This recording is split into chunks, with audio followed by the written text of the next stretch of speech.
amores, tudo bem com vocês? Estamos de volta aqui falando sobre as ciências da natureza. Hoje eu trouxe um assunto bem legal para vocês. Nós já vimos falando aqui sobre os seres vivos, sobre o Sol, sobre como ele é bom, como ele fornece energia, dentre outras coisas para a nossa vida, né? Muito importante. O Sol não é um ser vivo, tá? Mas a gente também falou aqui sobre os seres vivos, sobre o ciclo de vida. E hoje eu vou trazer aqui para vocês um assunto sobre as plantas. Isso mesmo, esses seres vivos aí que são tão importantes para a nossa vida, muito importantes. Tá bom? Então fica ligadinhos que tem muita coisa legal para a gente aprender, tá bom? Seja bem-vindo à nossa aula. Vamos começar hoje falando sobre as plantas e as suas necessidades, isso mesmo. Você já sabe que a planta ela é um ser vivo, tá? Porque ela tem vida, isso mesmo. Como é que eu sei que a planta é um ser vivo? Ela precisa respirar, se alimentar, tá bom? Ela precisa produzir ali seu alimento, ela tem um ciclo de vida, ela nasce, cresce, desenvolve, se reproduz e morre, assim como o ser humano, e elas se reproduzem. Uma planta pode dar origem aí a uma outra planta igual a ela, né? Da mesma espécie, né? Não totalmente igual, mas da mesma espécie. Isso é a reprodução. E tudo isso aqui são características de seres vivos. Isso mesmo, as plantas são seres vivos. Vamos aprender um pouquinho sobre elas? Vem comigo. As plantas, elas podem viver em diferentes ambientes. Cada espécie vive no ambiente em que se desenvolve melhor. Isso mesmo, gente. Cada planta vive naquele ambiente ali que é mais propício para que ela tenha uma vida, tá? Mais completa e melhor. De acordo com o ambiente em que vive, elas podem ser classificadas em 3 tipos: plantas terrestres, plantas aquáticas e plantas aéreas. Isso mesmo. Vamos conhecer agora cada um desses tipos de plantas. As plantas terrestres, como o nome já diz, né, gente? Terrestre vem de terra. São aquelas que têm a raiz ali fixa na terra, no solo, tá? E vivem em uma grande diversidade de ambientes. Elas podem viver em ambientes frios, quentes, dentre outros. Encontramos dessas árvores rasteiras até árvores de grande porte, com tronco, raiz, algumas com folhas, aliás, algumas com flores e frutos, outras não produzem flores nem frutos, mas são terrestres porque são fixas no solo. Se está ali fixa na terra, é terrestre, isso mesmo. Os musgos, olha que lindos, tá? Bem verdinhos, aí são exemplos de plantas rasteiras, mas que são fixas no solo, são presas na terra. Os arbustos são árvores de pequeno porte, tá? São pequenas, mas também têm as suas raízes fixas no solo, por isso são chamadas de terrestres. E as árvores grandes, como a mangueira, por exemplo, né? Uma árvore aí que tem um porte maior, que dá flores, que dá frutos, né? Como a manga, que é o fruto da mangueira, tá bom? Mas que também tem as suas raízes aí presas na terra, no solo. Por isso são chamadas de terrestres, isso mesmo. E as plantas aquáticas? As plantas aquáticas, elas formam um grupo que há milhões de anos atrás eram terrestres. Vocês lembram que eu falei que as plantas elas vão se adaptar ao ambiente em que melhor é propício para ela ter vida? Isso mesmo. Há milhões de anos atrás, as plantas aquáticas elas eram terrestres, mas elas não se adaptaram ali fixas ao solo, morriam muito rapidamente. Então elas encontraram ali em algum momento da vida delas a água e começaram a se desenvolver, a se reproduzir na água e hoje são plantas aquáticas, que são ali, vivem ou na superfície das águas ou submersas dentro dos rios, mares e oceanos. Como exemplo aí as algas, né, que são as plantas aí que vivem abaixo dos oceanos, né, dentro do oceano, do mar. E essa aí, ó, lindíssima, as lentilhas da água. São plantinhas bem miudinhas, né? Mas que vivem aí, ó, na água também. São plantas aquáticas. O lótus também, essa flor aí belíssima, é um exemplo de planta aquática. Temos também as plantas aéreas, mas não é porque a planta é aérea que ela voa como os pássaros, não, tá? Elas são aéreas porque as suas raízes não estão fixas nem na terra nem na água, estão fixas em outras plantas ou em outras superfícies e objetos, tá? Podem ficar fixos numa parede, numa rocha ou no caule e no galho de outras plantas. Essas também são chamadas de epífitas, tá? As plantas aéreas também podem ter esse nome, epífitas. Olha aí um exemplo de uma planta aérea, né, uma epífita, que é a Philodendron. Essa planta aí que tem o seu formato parece mais um pimentão, né? É verdinha, da cor do pimentão. E essa planta aí, ela se fixa aí no tronco de outras plantas e ali ela consegue viver naturalmente. As orquídeas, essas flores lindíssimas, gente, também são flores que se adaptam a viver presas no caule de outras plantas. Agora nós vamos conhecer um pouquinho, gente, sobre as partes das plantas. Isso mesmo, aqui, assim como o seu corpo tem partes, cabeça, tronco, membros superiores, membros inferiores, né? É um assunto do comecinho das nossas aulas. Assim, as plantas, elas também têm as suas partes. Claro que as plantas não vão ter cabeça, troncos e membros. Elas vão ter outras partes. Então, você sabe quais são as partes das plantas? Nós vamos estudar aqui cada uma delas. Observe essa imagem. Nessa imagem aí é a imagem de uma árvore frutífera, tá? Porque algumas árvores, algumas plantas, elas não são frutíferas, ou seja, elas não produzem frutos. Isso mesmo, não produzem frutos. Aí também elas não produzem flores, mas essa aí é uma laranjeira aí, né? E ela tem aí a raiz, você consegue ver a raiz, o caule, os frutos, a flor, a folha, e aí eu trouxe o mamão, que não é a laranja, né? É o mamão, mas para que vocês conheçam aí as sementinhas do mamão. São sementes bem pequenininhas que ficam aí dentro do fruto, porque o fruto, ele tem essa função de, na verdade, guardar ali, preservar a semente, isso mesmo. As raízes, gente, qual é a função dela? Elas, além de prenderem, né, fixarem ali a planta no solo para ela não sair, ela absorve, ela puxa, extrai aí do solo, né, da terra, todos os nutrientes que a planta precisa para viver, água e sais minerais.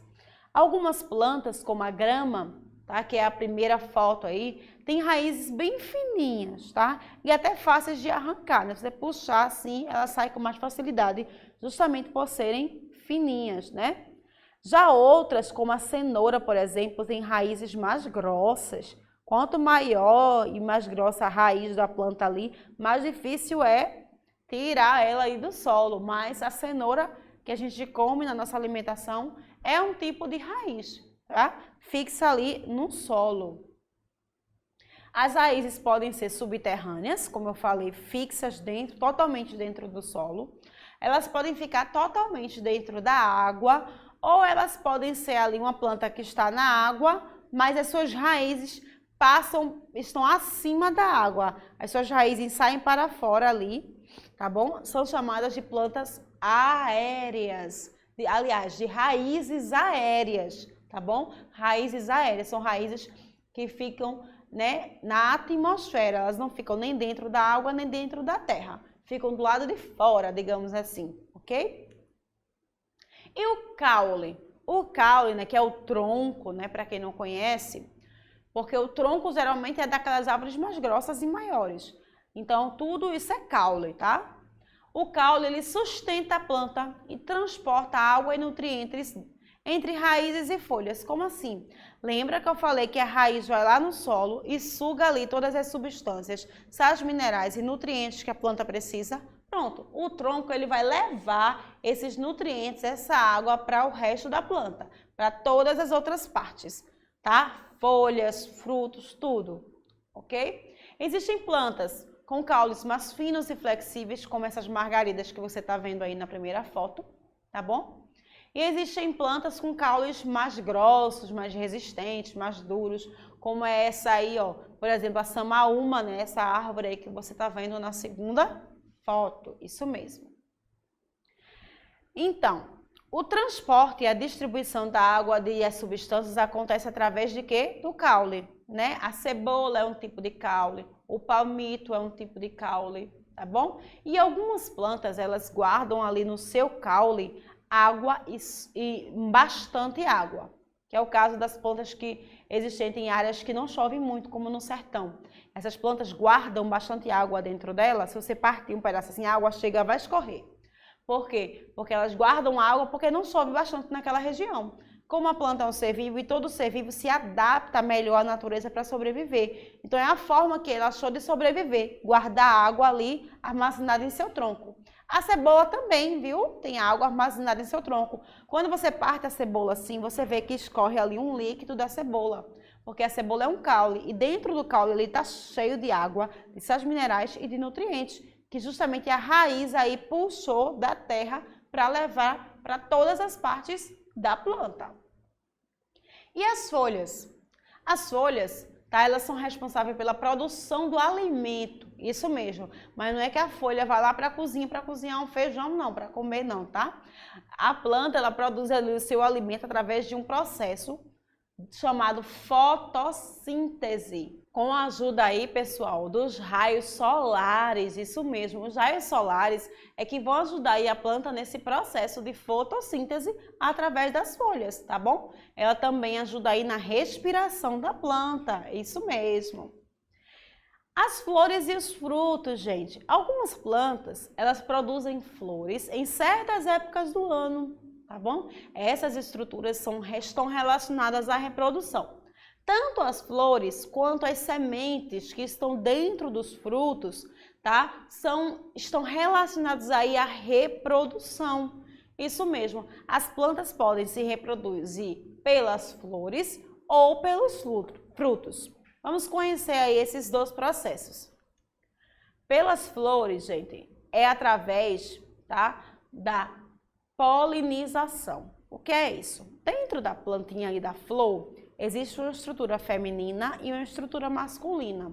Quando essas duas estruturas se encontram, tá bom? Então ali aquela planta, ela pode dar origem ali a uma nova planta, ok? E quem é ali o responsável por essa polinização?